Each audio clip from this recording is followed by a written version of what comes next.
Good evening. My name is Jasmine Crow, and I am the CEO and founder of Goodr, a sustainable food waste management company leveraging technology to combat hunger. No one should ever have to decide if food is a necessity in their household, and here's why. Every year in this country, we waste 72 billion pounds of perfectly good food, and we spend $218 billion doing it. In fact, 27% of everything in our landfills today is now food, an increase of 50% according to the EPA. I started to ask businesses, why don't you donate your surplus food? And what we found out is that they were afraid. They were afraid of being sued, but more so they were unaware. Unaware of the federal protection offered to them under the Good Samaritan Act and the new enhanced tax legislation that now allow them to write off up to 30% of their annual income for their food donations. This is the problem, and it is one that we are laser focused on solving, because nationwide tonight, 1 out of 7 people will go to bed hungry.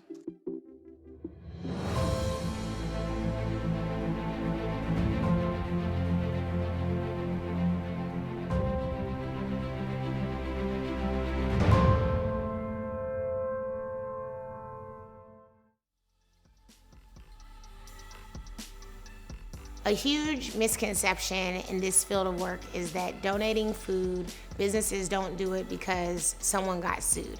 And I remember I would ask businesses that when I was first starting Goodr, time and time again, why don't you guys donate your surplus food? And they would always say, oh, someone got sick and they sued us. And what I used to do is really go and try and find those lawsuits. And I would try and figure out, like, what's the basis of that? How could someone get sued for donating food? And what I found was a lot of times that was kind of like the fable that got passed down to employees, because I would go back to those same restaurants and be like, yeah, you guys said you got sued a few years ago. Like, I didn't see anything about it. Was it a big case? How did you guys get sued? Like, what happened? And they would be like, oh, I don't know. I just heard that. And so it's always like this thing that gets passed on. Where's the truth? In 1996, President Bill Clinton signed what was called the Good Samaritan Act. The Good Samaritan Act was passed in the mid-90s by the Bill Clinton administration in order to encourage and promote food donations. So like every act, it's broken down into different sections. So I want to talk to you guys about the different section of this act and why it's so cool. So everyone states that their main fear when donating food is that they'll be held liable. Well, this act protects good faith donors from both criminal and civil liability. Second, it created a federal protection across state lines. So whether I'm in California, Nevada, or New York, I still have that same liability coverage for my food donations. Thirdly, is it protects donations given to a registered 501c3 nonprofit, such as Food Finders. And lastly, it includes a section for gross negligence. So this is basically when someone has a conscious or a willingness to donate a food that they know is harmful to someone, they can be held liable under this act. The tricky thing is, no one has ever been sued and used the Good Samaritan Act as a defense. So in over 26 years, I think it is, there's no record of any cases where the Good Samaritan Act has been used and tried. But it is a law, and businesses are protected. But beyond that, Goodr does a lot. So we say to businesses, we'll sign a waiver of subrogation, which means we'll take on the liability. And if something happens, we won't bring your insurance company into it. And so that's a big thing. The other thing is we provide all the packaging materials and all the labels. So once the food is donated, it always arrives in Goodr packaging. We also have agreements in place with every nonprofit in our network, and so they all sign a hold harmless agreement, and it says a few things. One, they won't make someone work in exchange for the food, they can't resell the food, and they also know that they can't hold Goodr or any of our partners liable. So we have several layers of protection, plus a pretty large multi-million-dollar insurance policy as well.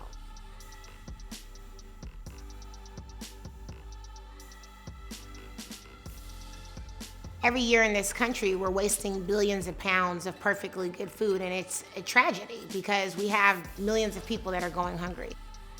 If we reduce food waste by just 15%, we would save enough food to feed 25 million hungry Americans every day. So if we just reduce food waste by 15%, not just erasing it as a whole, but reducing it by 15% saves that much food. So billions and billions and billions of dollars of food goes to waste. How often do you do this? You open your refrigerator and start tossing out food that you suspect is about to or has already gone bad. Congresswoman Shelley Pingree says that is wasteful, and she's sponsoring a bill that she says would reduce food waste in America.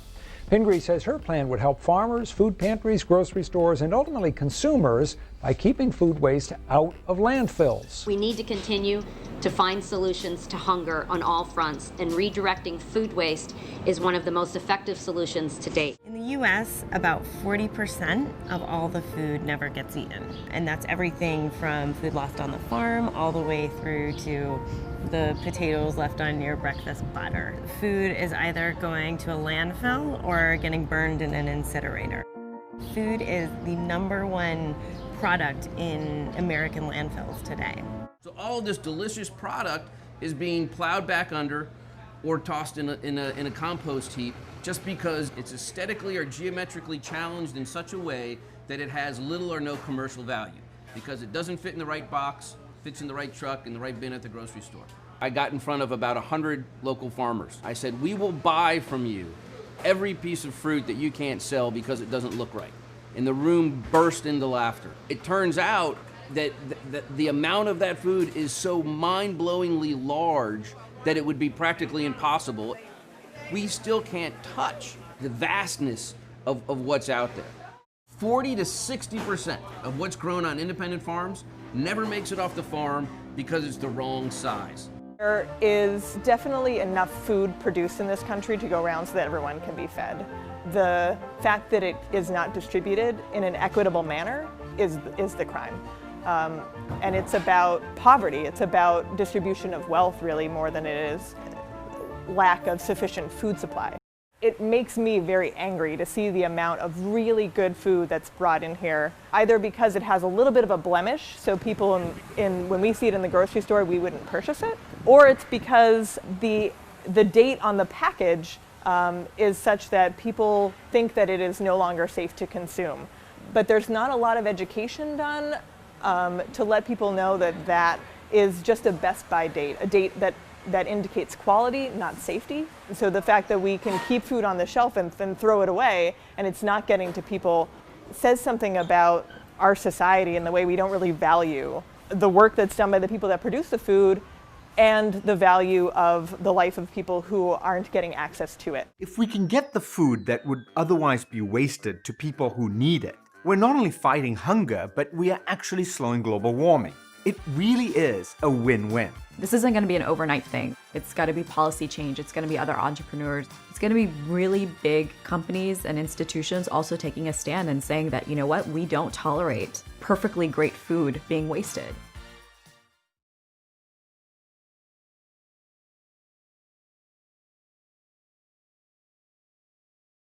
In summer of 2019, I visited the Netherlands, and I was in Amsterdam speaking to a restaurant owner, and I always ask, like, talk to me about like homelessness and hunger in your country. I just like to know, like, that's one of the things I enjoy learning about. And one of the guys, he said to me, and it was so peculiar, he was like, oh, we would never let that happen. You know, we would let a church would open up and let people sleep in it, and I would feed people out of my restaurant if they were hungry. Like his reality of, we're not gonna let people here in the Hague. That's where I was at, the Hague. It was right outside of Amsterdam. I'm not gonna let anybody here go hungry. That just meant a lot to me. Seeing countries like France and Italy, where it's actually illegal for supermarkets and food service businesses to throw away food that could go to somebody that's hungry, that is like so inspiring to me. Like, America is the richest nation. We should not have anybody that's going hungry. Sweden has turned its waste into gold. We're doing good business, and at the same time we feel good about it because we're helping protect the environment. Out of the 4.4 million tons of Swedish waste each year, just 1% is dumped in landfill. Anything that cannot be recycled is transported to power generation plants. From household rubbish to used packaging, in all, 750,000 tons of waste is treated each year. Huge pincers drop waste into incinerators that turn it into energy. We have electricity-producing turbines, and in the process we also generate heat, which is made available to Stockholm residents. 100,000 people get heating that way, and 200,000 people benefit from the electricity we generate. The system works so well that to keep incinerators working flat out, Sweden treats waste from other countries. We see waste as a commodity, a product one can sell or buy, just like other forms of energy. Waste is an efficient source of energy, and it's also a very good way to reduce our environmental impact. Sweden wants to go further. It hopes to reuse 100% of its waste within 3 years and have no landfill sites at all. In this kitchen at the Wellcome Trust, we've reduced food waste by 70%, preventing nearly 4.5 tons per year of food waste from being thrown away. In the capital, £2 billion worth of valuable food waste like this ends up in landfill each year. The technology exists, it now needs the appetite to match. Food waste, hundreds of tons of it here at the largest food collection site in London, and yet this isn't even 1% of what we waste on a daily basis. Well, this is the latest delivery they've had here. This is about 6 tons of food waste. They'll get 30 deliveries just like this one every single day. And admittedly, a lot of the food is rotten and really smells bad. But some of this food actually looks okay to eat. Here, everything you see is separated out and recycled, producing gas, electricity and fertilizer, which can then be shipped out for a profit. Since 2016, French supermarkets have been required to give unsold food to good causes or face heavy fines. France was the first country in the world to develop such a law. Today in France, less than 2% of food is wasted, and the average waste per person is less than half that of the United States. These vegetables may be sprouting, but they're still nutritious. And warehouses like this one across France give away 220 million meals per year. Italy is putting its landfills on a diet. It has passed legislation aimed at cutting food waste by 20%. Farmers will be allowed to give away unsold produce to charities, and businesses will save money on waste taxes as they donate food that's past the sell-by date. Italy throws away 5 million tons of food every year. France already passed its own rules to reduce waste, which punishes retailers that don't make deals with charities. So when you look at the food supply chain, it's one of the things I say. I think Goodr is solving what I call the surplus food supply chain problem, because there's a lot of surplus food. This isn't bad food. This isn't wasted food. Where we are working is the prevention of food waste. The food that otherwise would go to waste, we want to get it and put other uses to it. So whether that's sending it to an animal farm, if it's food that a human can't consume, but the first priority should always be getting it to somebody in need. And what we see is an average American is going to waste about 240 pounds of food a year. But really where the big waste comes is it comes in grocery stores. It comes in convention centers, airports, places where a lot of food is being produced. A lot of food is wasted just because of the way it looks. I can't tell you how many apples and oranges and things that are just bruised are going to waste every single day. If we really want to solve hunger, then we have to change the way we've been doing it. The same actions will always garner the same results. So if we want to know that we don't live in a nation where perfectly good food goes to waste when our neighbors don't have food to eat, then we need to change the laws. We need to introduce new policies. And most importantly, we need to change our minds and our actions. If we solve hunger, we have nothing to lose and everything to gain. So let's do it. Thank you. Thank you.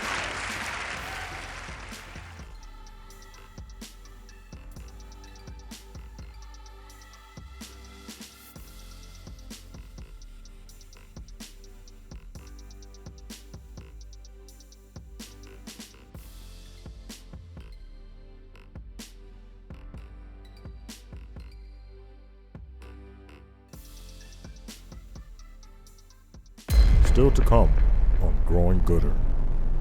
Today is the grand opening of the Goodr headquarters right here off of the Beltline in Midtown Atlanta, and I am so excited. We have a lot of people coming to celebrate with us. We are getting a proclamation today. It's going to be Do Goodr Day, and this is the full culmination of what I've been working for the past 3 years. This is it. This is like a dream come true. I've never had a brick and mortar building ever. And, to open the doors here to Goodr and to know that my staff and me are gonna have a place to come and build, I think that this is the soil of which Goodr will grow and expand across the nation, and I'm really excited about it.